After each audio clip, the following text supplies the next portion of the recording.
Hey everyone, welcome back to Make It Happen. My name is Dr. Brent Siebold. I'm here at the Ira A. Fulton Schools of Engineering at Arizona State University in collaboration with the Edson Entrepreneurship and Innovation Institute and all of our friends and colleagues around the New American University. We have a great group of students assembled here this week to dig into what our guest, John Valletta, calls a code to live by. So if you're a technologist, if you're an innovator, if you're somebody that wants to make the world a better place, as a professional, somebody that can actually take action on the thing that needs to be built or delivered to make people's lives better, this code is a framework that can help you achieve those goals in a very systematic and thoughtful way. So John has been a part of our Make It Happen series for as long as it's existed, quite frankly. So John is our resident expert on taking all of these tips and tricks that our community of supporters and guides and resource providers have shared with us over the course of this series, and plugging it in to a framework that you as the innovator can leverage throughout your academic career, and more importantly, your professional career, to make an impact. So John, thanks so much for your time putting these remarks together. We're really anxious to learn how has this code to live by evolved just within the last few short weeks since we've been several guests to kind of come in and out and engage with this group. Okay, so yeah, I'm John Valletta. Actually, I'm living on ASU right now. I'm living up at the corner of University and Mill in that big kind of reddish, bluish building. It's pretty cool. Um, I picked up sort of some ideas and thoughts on code to live by kind of early in my career. Uh, the most significant event that occurred when I was became the manager of a group. Somebody asked me, "What's your management style?" And you kind of like you give them the deer in the headlights look. And I thought, if anybody ever asked me that question again, I'd really like to have a good answer. And the other thing is, I'm an engineer, and I've been a professional engineer. I was an engineering duty officer in the Navy. I'm a retired Navy captain. Worked in the nuclear business for quite a while in the training, operations, maintenance, business. All aspects of nuclear, basically.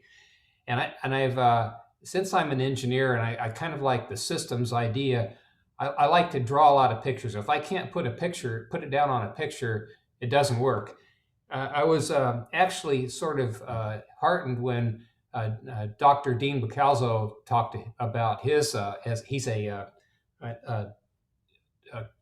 design specialist, and he talked about 100 sketches, and I'll hit that in a few minutes. So I was heartened by that to understand why it's important to be able to draw something. And you can actually draw something even though it's not physical. You can use causal loop diagrams. There's all kinds of ways of doing it.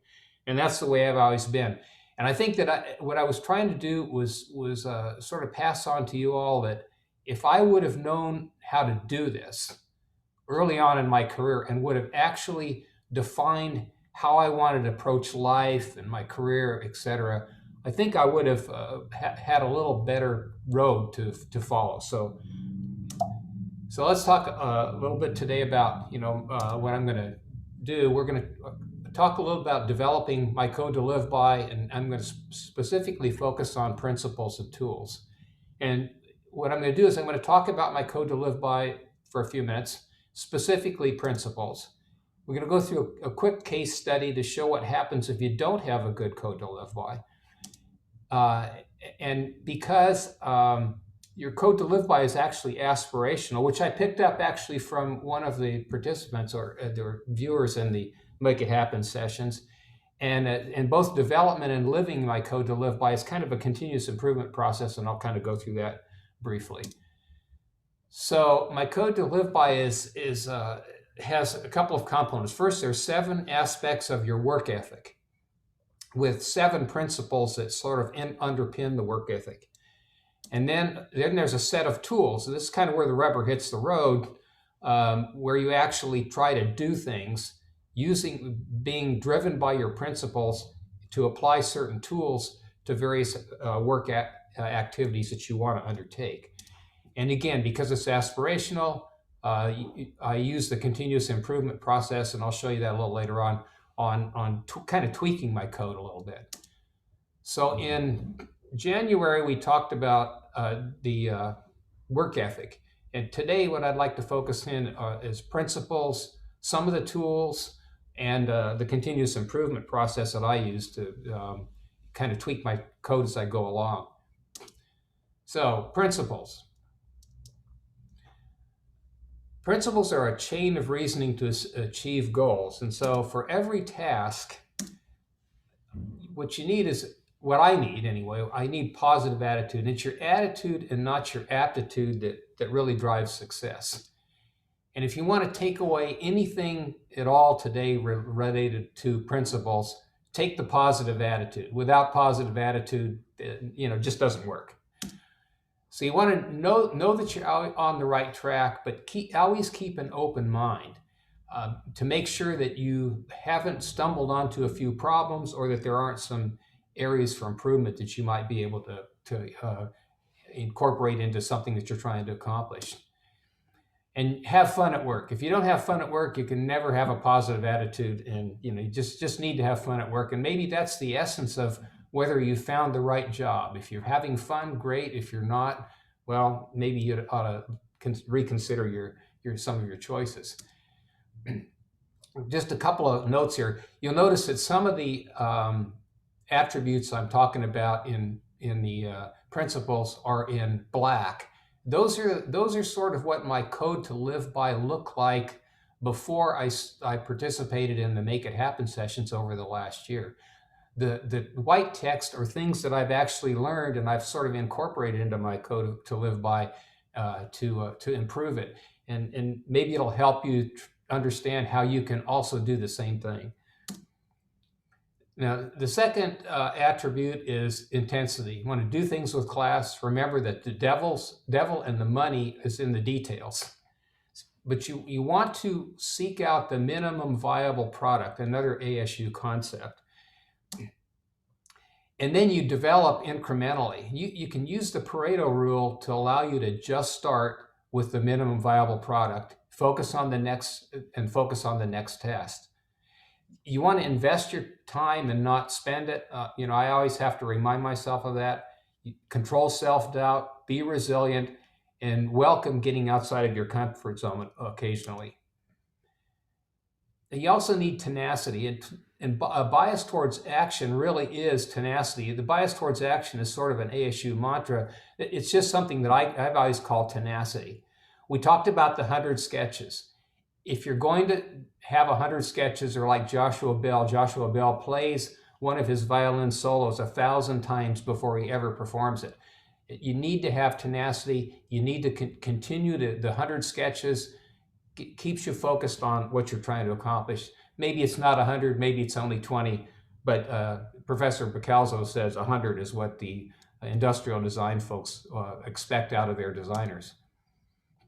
Ask lots of questions, just start and then improve, as we kind of repeat there. Expect setbacks. Ideas are fun, but it takes tenacity to get to the end game. But pause occasionally to make sure that you're not stumbling into some problem areas, or that there aren't areas for improvement, and there might be a fork in the road that you need to take. But always keep moving forward. Now, you also need to seek feedback. This is a difficult thing to do. I find that to be very difficult because some people are reluctant to give you negative feedback, and some people just try to tell you what they think you want to hear. So there's a little bit of a skill set involved that, but I would recommend, I try to practice it all the time. I'm always asking for feedback, and you just keep at it until you get some good objective feedback. Now, there's some relationship among the various attributes of your principles. For example, without positive attitude, it's very difficult to have tenacity and intensity focus on a particular task at hand. So simplicity. Simplicity is a recursive process. How about an engineer telling me what the second law of thermodynamics is? Can I get a volunteer? Okay, the second law is really, it's entropy always expands. So if you've got a simple system, over time it tends to expand, it tends to fall apart and expand, and you always need to put energy back into it to bring it back together and make it simple. So simplicity sort of helps you overcome the problems with the second law of thermodynamics applied to things like innovations and processes, etc. You need to look at things from a systemic perspective. Simple is always better, but simplicity includes a few attributes. One is the circular economy, sustainability, that is.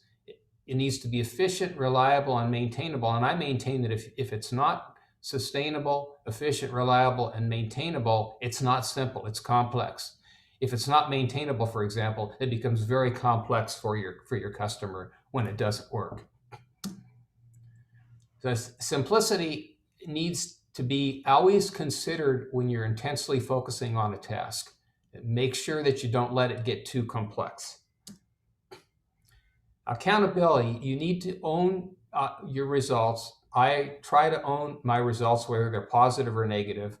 I try to follow through on commitments, and I try to pay it forward to pass on lessons I've learned to others. Now, follow-up is a tricky one. You need to follow up on others' commitments, and this is a sticky issue. Some people talk about teams that don't perform and whatnot, but if you are relying on something that somebody else has to do, you usually need to follow up to make sure it gets done. Now, you need to assume as part of your accountabilities that you need to follow up on others, and you need some tenacity, because sometimes it's not a lot of fun to follow up with other folks. Now, level one is sort of a project management concept. Some people might say, well, no, that's a tool. I like to consider it more of a principle. It's sort of a recursive do list with a focus on your strategic tasks. You need to write them down, and you also need to include in your task list, your level one task list, midterm exams for evaluating your performance or the performance of something that you've accomplished. Now, there are some tools to help that you can use the level one for. You can use your level one concept to make sure that when you intensely focus on a task, you're really focusing on the essence of the task. You also need to consider simplicity when you when you list your level one tasks. And if it starts to get too complex, then just go to the level two, level three. Again, this is the project management concept that sometime we can talk about in the future. Use your level one, have on your level one the follow-up that you need to do on critical tasks. And as part of your accountabilities, following through on your own commitments of the level one system, it helps quite a bit. And you can see as we go along in the white text, I've learned a lot of things over the last year to kind of tweak my code to live by. Now, let's go through just a very quick case study, and I think some of you have seen this before. This picture is the opening of the Tacoma Narrows Bridge in the summer of 1940. And so,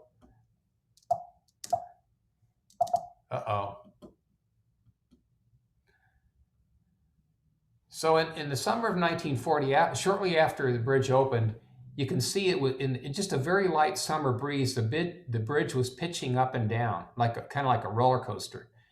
And this was sort of during the operational phase. This was not during development, but this was after the bridge became operational. And people were actually allowed to drive their car over the bridge when it was doing this. You could actually have a roller coaster ride in your own car. In the winter, or late fall, I guess, the winds were a little different, shifted a little different, direction, and they started to cause the bridge to twist.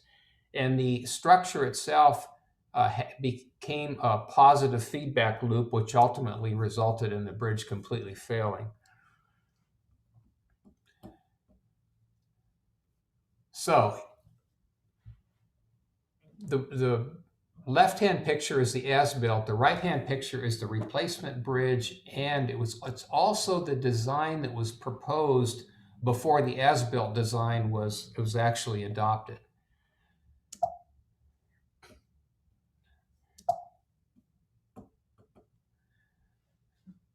So if we pull out from our toolkit our set of problem analysis tools and use the 5 whys tool, the first why is more the technical side of it, and this is what you usually find when you go looking on YouTube or something like that on the bridge failure. So you can notice that the curtain wall that stiffens the bridge is solid. It's sheet metal, sheet steel actually, and it's relatively light. All previous bridges up to the time that the Tacoma Narrows Bridge was built were built using a truss structure. You can see it's much heavier and it allows the wind to blow through the bridge. And this technique was used up until the Golden Gate Bridge was built in just about a couple years before the Tacoma Narrows Bridge. And it's used in most bridges today in one form or another. So the first why is really the technical failure was the design of the deck support structure. So let's ask the second why. The second why was a financial strategy failure. The estimate for the proposed design was $11 million. And that estimate was too high. And an alternate design was implemented, this one that we talked about earlier. And the estimated cost was $8 million. And you can all guess which, what the deal was here. Somebody said, gosh, we can save a lot of money. Let's go with this simpler design. Just as some irony, in 1950, the replacement bridge was actually completed, and it cost $14 million. Now, just kind of interesting that the original bridge actually cost $14 million. Now, we asked the fourth why, and that was really a set of ill-suited principles, and it actually turns out, in my mind, to be the root cause. So the third why was a flawed work ethic. We talked about that in January. I won't go over that. But the fourth why is really flawed principles. And that was the root cause, again, in my mind. The engineer was overconfident in his design concept and was not willing to get away from his positive attitude and just complete focus on this being the right way to go. The architects and the Public Works Administration had a disagreement on cost versus design, and cost over safety was what actually was the focus for the bridge design. There were wind problems were known. Bridges had wind problems in the past, so the standards that existed were not followed, and the simpler design turns out to not have been technically sound. The construction workers knew the problem existed, and they tried to give feedback to the engineering and architectural team, but the architect blamed poor workmanship as the root cause. So it's kind of interesting. You can see both the work ethic and principle failures actually was the cause of the bridge failure. It wasn't it was a technical failure, obviously, but it should never have happened. And also things like traffic was allowed on the bridge, and that's just sort of not respecting the people that have to use the bridge. It could have failed when somebody was actually on the bridge. So let's talk a little bit about continuous improvement. And obviously the case study shows that there was a continuous improvement there. Unfortunately, the continuous improvement was that curtain wall design was ineffective. So when I developed my code to live by, I use over time, I use the continuous improvement process. I develop my principles. I try to live my principles, but I can tell you right now that you need some tenacity, intensity to keep living by your own principles. And then you need to. I try to evaluate my own behavior by looking from experiences that I have, mistakes I make, failures, etc., and also learning from others. And I try to identify areas for improvement, and then just refine my principles and start the whole process over again. So since my code to live by and my principles are aspirational, again, I use the continuous improvement process while I'm living my code to live by to tweak it up a little bit. Now, I'm not going to go over this in detail. It's pretty complicated, but it's just more to illustrate. Notice the white text. The white text is what I've learned from the year participating in Make It Happen. These are things that I've learned that sort of tweak my code a little bit. And we talked about specifically what they were earlier in my presentation. But let's take a look. What I think is kind of interesting. 5 of the things that I learned had dealt with positive attitude, and that's why I sort of, as I was thinking about how I was going to discuss this today, I thought that positive attitude is probably the most important of all the principles, because as you hear others talk about their successes and their failures and their drive and their code to live by, often positive attitude comes up. Intensity is, I got 3 of them are related to intensity, and the rest of them are certainly, important, but you can just sort of see by the hit that attitude and intensity are fairly important. This is by no means a fully scholarly analyzed presentation, but I think it's telling. So to develop your code to live by, I was working with Brent. Brent suggested that I put up a couple of worksheets. So if you're going to develop your code to live by, you could take my code, for example, and for your principles, and just start with it. I've spent a lot of time working on it. It's helped me in my career, but you need to customize it to use your own voice and incorporate your own experience. So you could list, things that you've learned that are principles.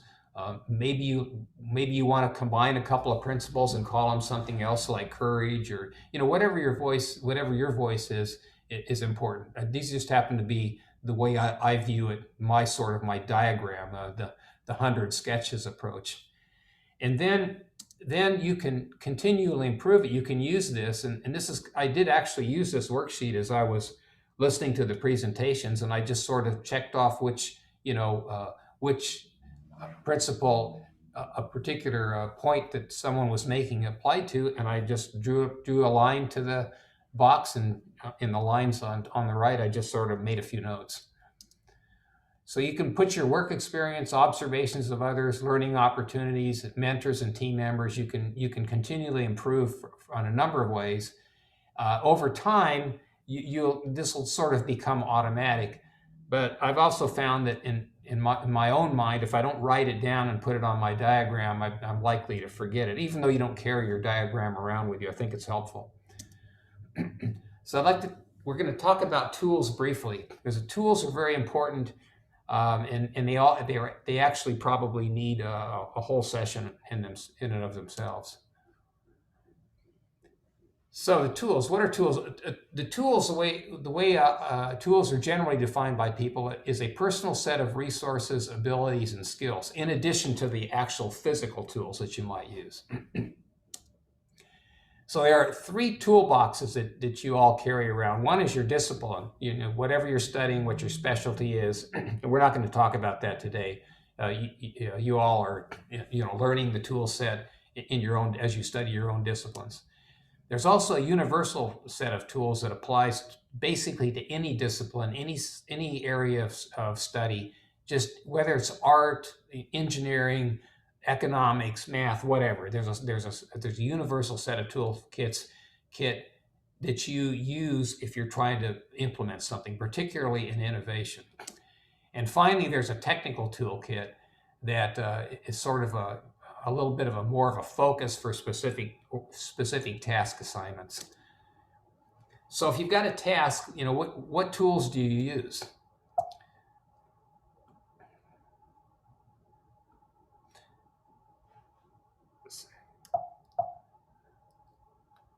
Okay, so 80% of your tasks are accomplished with 20% of your tools. And for these tools, you need tool expertise. And those tools are basically your discipline tools and a few of the tools in the universal kit that are important, that you understand you can use frequently.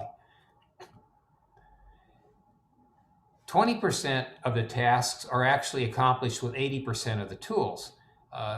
The technical toolkit and the universal toolkit. And certainly when you go to advanced study in your disciplines, those advanced tools probably fall into the technical toolkit. Now for those tools, the 80% of the tools, this is something I've learned long ago that I wanted to try to emphasize to everybody. If you're not expert in the tools, you need to basically understand what tools might be available and sort of what their limitations might be. When I have a tool that I know could be used for a task, I usually rely on my team, my global team, Eric, Brent, anybody that I might know to help me with that particular tool knowledge. But one of the things I want to sort of caution people on, and I have to caution myself frequently, is that you need sufficient tool knowledge to understand what the limitation of the tools are. If you say, oh, well, I'm going to let a team member do some regression analysis or whatever, and I'm going to use that data to do something in something I'm trying to accomplish, I really need to understand what the limitations of the tool are, because once you get the intelligence out of your team member who's using the tool to do something for you, you own that intelligence. And if it's not correct, then you're accountable. You're actually accountable. In my mind, I'm accountable for the use of that tool. I'm not going to go blame my tool member and said, oh, I did this because my team member gave me the wrong answer. So that's an important concept when you use the tools that you just have knowledge of, but you don't have a lot of expertise. And finally, your team member helps you take the tool expertise and assists you with the task at hand. Now, just to sort of emphasize this, Albert Einstein was a brilliant physicist. His math knowledge was lacking a little bit. Now, let me not hesitate to say that Albert Einstein forgot 1,000 times as much mathematics as I know. So this is all relatively speaking. Now, how did he accomplish that? He knew some tools existed. He knew some things could work, but he relied on his team, Marcel Grossman and Michael Besso, to actually help him implement his general theory of relativity. And they took and assisted Einstein, who had the thought to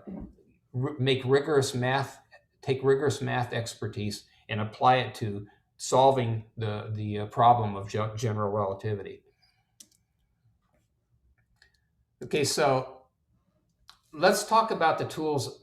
I'm going to talk about these just very briefly because we could spend hours talking about the tool sets. So for a particular task, you take the universal tool set. The universal tool set is business planning, project management, desired income approach, competition for dollars, training, task analysis, criterion reference training, systems approach to training. Now remember, if you implement an innovation, then you're going to have to train your team and your customers to make it work. There's all kinds of ways you can do it, but you really need to make sure that the training you give is rigorous. You don't overtrain, don't undertrain, and make the training effective to accomplish certain tasks with your innovations.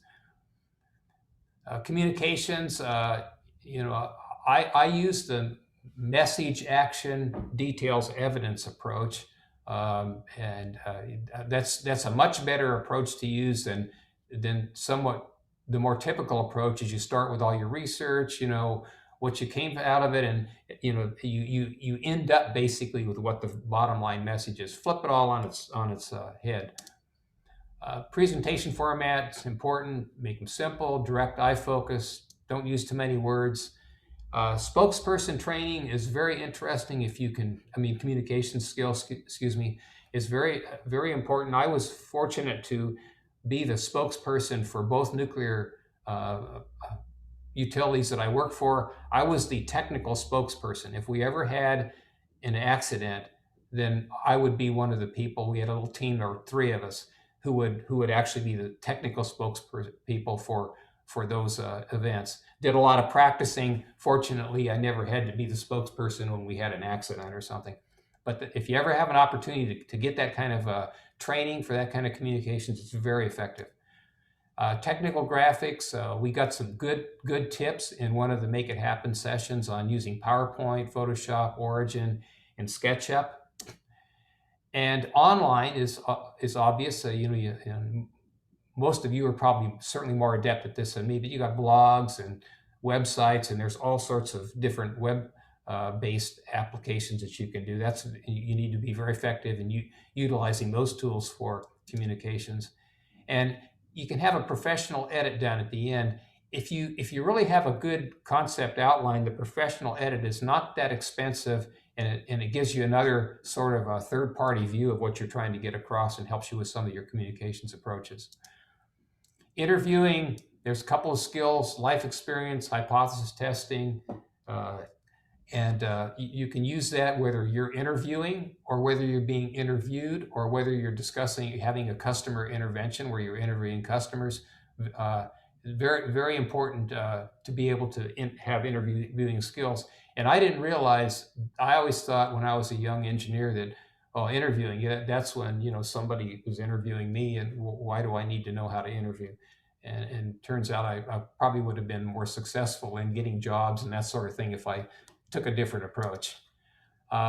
Team building, I'm not going to get into this in detail because I was looking at the ASU Team Challenge approach, and I think it's just spot on. And if any of you have the opportunity to participate in a team that's using the ASU Team Challenge, or if you've got a team, maybe you can, I think you can get folks to actually do a team challenge with your team. It looks like it's a very, very effective approach.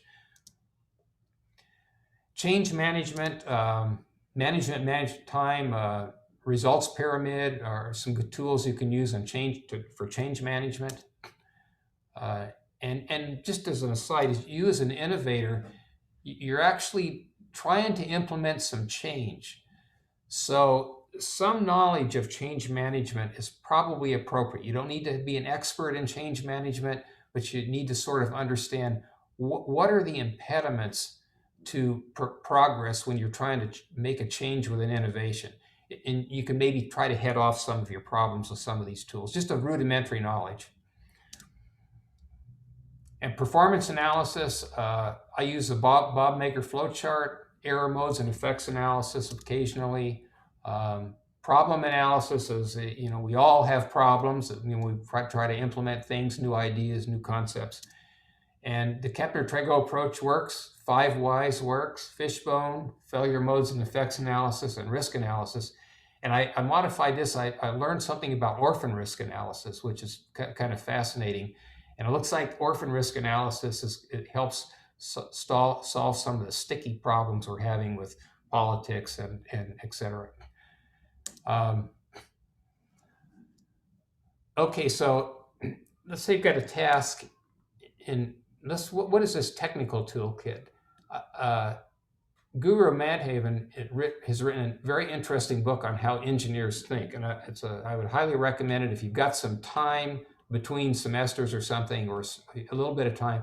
It's an easy book to read, and it's just very, very fascinating. And I'm going to kind of use his concept because it really aligns how I look at some of these technical tools, or how I have looked at them, and it puts them in more of a structured format.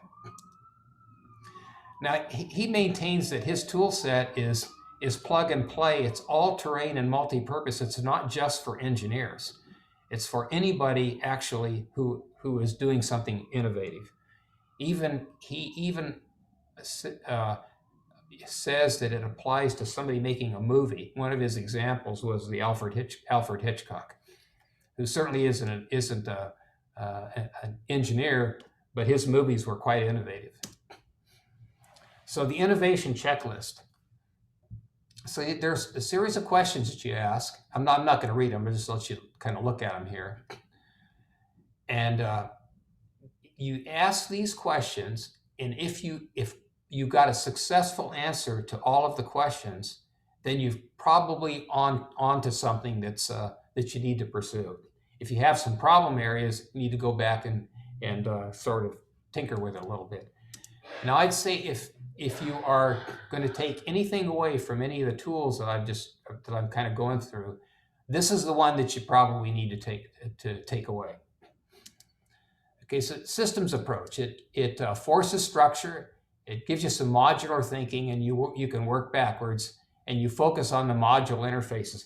Very interesting. A lot of successful musicians, modularize their music by sections. There's different ways. There's the intro. Brett knows all this good stuff, but you can work backwards.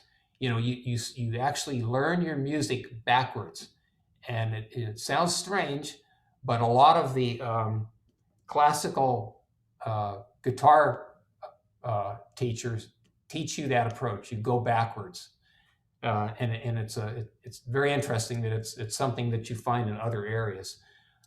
Okay, so denormalization. So what's denormalization? So what you do is you start with no constraints, and then you add in your world constraints, and you adapt your design to kind of tweak it and make it work in reality. And some of the constraints could be time, money, technology. There may not be a specific piece of technology that is cost effective that you'd like to use.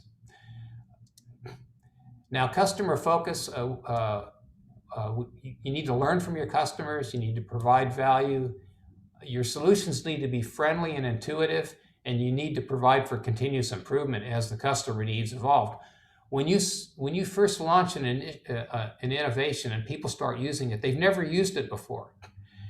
So they start to use it, and they start to think, like when Apple developed the Macintosh computer, it was a one-click mouse, and that's how you worked. As people got used to using the mouse, graphical user interfaces, the customers decided they needed more flexibility, and so Apple needed to evolve the graphical user interface and the operating system for the Macintosh line of computers up to today on my iMac Pro here that I'm using. So modeling. It gives structured thinking. It helps you clarify assumptions. It helps you optimize. It tells you where more data may be needed, and it provides a basis for mathematical analysis. And we're talking, whether we're talking about a math model or some other kind of a model or a physical model. Lifelong learning, these are just the focuses that I have today on lifelong learning. Looking at disruptive technology. What are the disruptive technologies? The Elon Musk Starlink technology for internet access. I don't know what it is, but I know there's some opportunities to take Starlink and figure out how to use Starlink and make some money off of it. Now, Musk is going to make money off of Starlink, but that's not where the rubber hits the road. It's how people are going to use it to improve the lives of others, where the opportunities exist. If I knew what they were, Brent and I had come up with a company and we'd deal with it. Anyway, root cause analysis is important, and black swan events. So black swan events, I would highly recommend reading the book Black Swan. It's not an easy book to read. So it's something that you read a couple chapters and then put it down for a couple of years or something and read some more. But black swan events, you need to think about, for example, suppose you launch an app that's going to help restaurants. Suppose you did this back in, say, October of 2019. A black swan event surfaced. We shut down everything, and the restaurant business, they shut down, and they're not going to be able to use your app. So you need to kind of think about that. I wouldn't agonize over it, but you need to think about what could possibly go wrong that nobody's ever thought about. Who would have thought that all the restaurants would have shut down? It wouldn't have happened, I don't think. But if you sort of think about that, you might want to, or let's say you're relying on international shipping to bring a manufactured product. You put a product out, you decide to manufacture it offshore. We get something like this pandemic, your supply chain gets interrupted, you can't provide the product. So black swan events, it's a good thing that I look at them.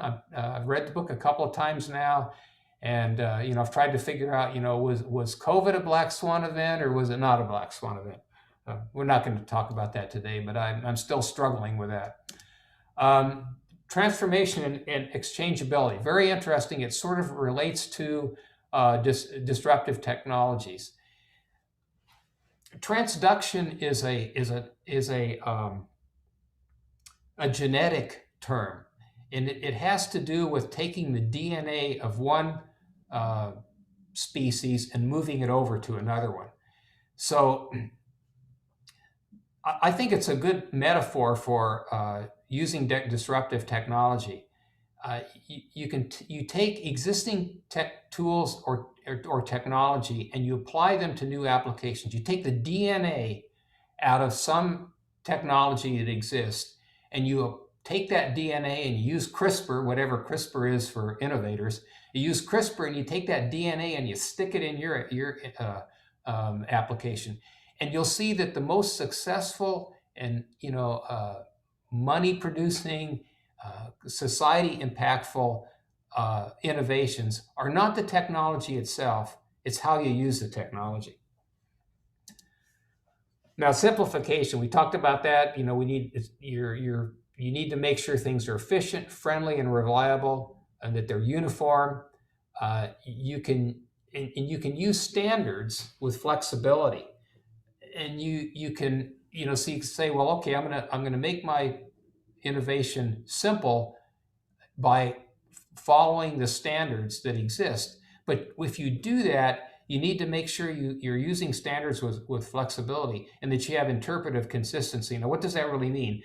I don't know if there are any civil engineers here, but there used to be an approach that, on building bridges over waterways, on how big the bridge had to be, how long, et cetera. And if any of you've ever gone over the Pantana Wash on the way to Tucson, you go over this humongous bridge, and there's nothing there. And you think, gee, this bridge is bigger than the bridge over the Mississippi River. Well, it's because of the technology that was used in trying to figure out how much water was going to go under that bridge. So that when finite element analysis came along, some bright civils took that concept and were able to actually really refine it, and bridges could be much smaller. The dilemma you run into, though, is the standards were a different kind of model. So the engineers had to use an interpretive consistency approach to say, hey, no, this is not really any different than the standards. It's really just an interpretation of how the standards are applied.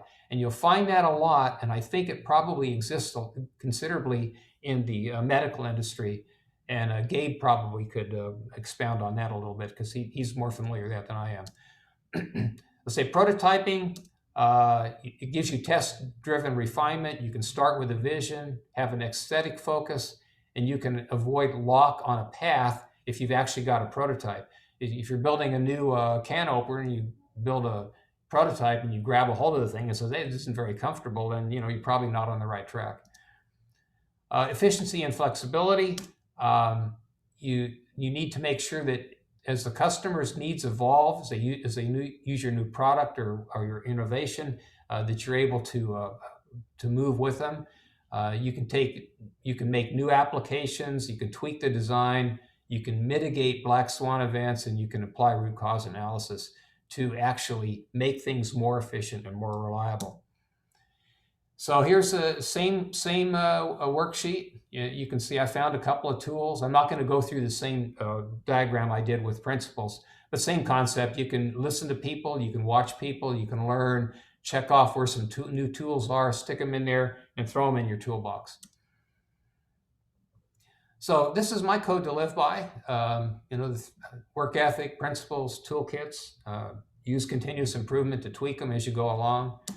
And it looks like this. Again, you should have a drawing of your code to live by. Maybe it's the drawings in your mind. I'd recommend putting it down on paper. It can look like this, could look a little different.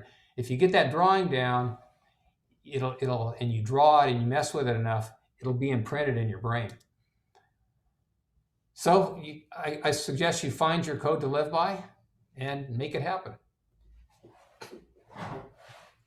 Yeah, thank you so much, John. That was fantastic information. You're getting some applause from the audience here. Thanks, Max. And John, really appreciate your time and energy here. Let's dive in. We have a few minutes remaining in the hour, so I'm going to end our recording and get right into it. So thanks, everyone. We'll see you next time on YouTube.